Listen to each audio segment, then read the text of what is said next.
So when we were approached by an electric toothbrush brand, which I won't name the brand because I don't know if they want me to name them, but they venture backed and they launched in the UK and the US. And basically, they were a bit of a plateau in the UK.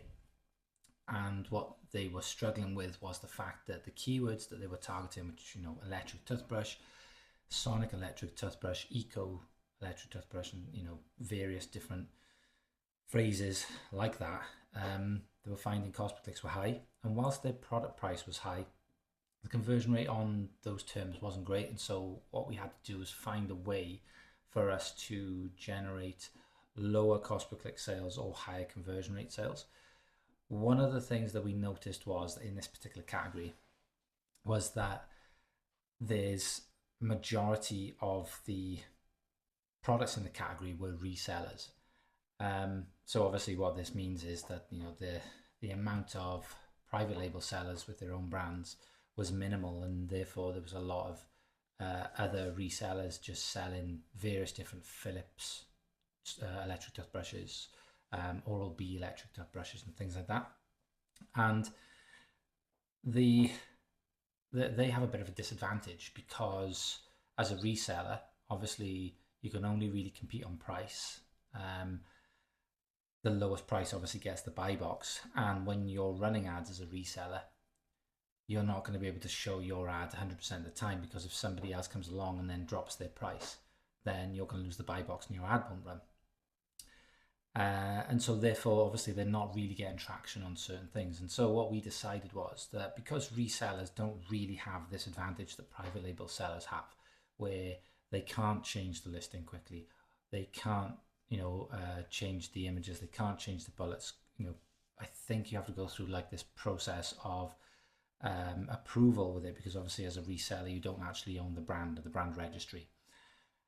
And so what we did with this client was we said to them, look, we're not going to target the keywords as aggressively now. We're actually going to transition and we're going to put more spend towards targeting resellers, because these brands, Philips and Oral-B and Colgate, they have enormous amount of search volume for products.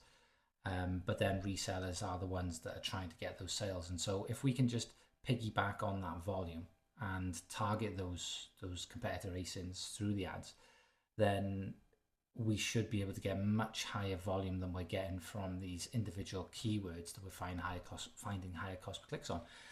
And actually what tended to happen then was we would get more sales, and we would start to see that by getting more sales, we were getting a better bestseller rank, which was dropping off the cost per click to these keywords as well. So long story short, we found this strategy that we implemented to attempt to grow the sales and profitably, and actually had this positive knock-on effect to the keywords as well. And that was in the UK. Then of course we decided, let's go ahead and launch in the US. We helped them launch in the US for the ad side of things. And we actually said, we need to do a similar strategy in the US, because the US, obviously the volumes are much greater.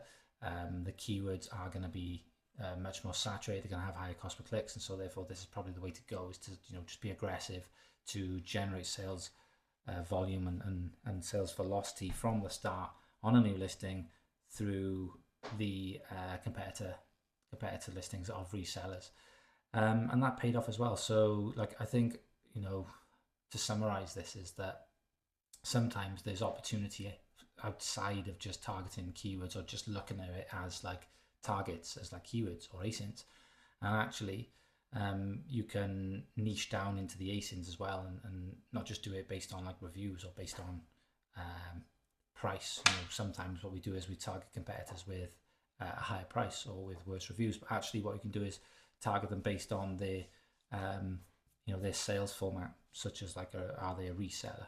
Real quick, if you're running Amazon ads and they're not performing as well as you'd like, then I'd like to give you a free gift. We built an Amazon ads assessment tool that audits your ads in seconds. It shows you what's wasted spend, what's working, and where the biggest opportunities are to improve your Amazon ads. We use this on every single account that we manage. It's easy to use, it gives incredible insights and clarity. And so I'd like to give you this absolutely free. Go to assessment.wearemaz.com, upload your bulk sheet, and get your detailed insights in seconds. And if you want help implementing any of the changes that the audit suggests to you, then you can book a call with my team and we can see if we can help.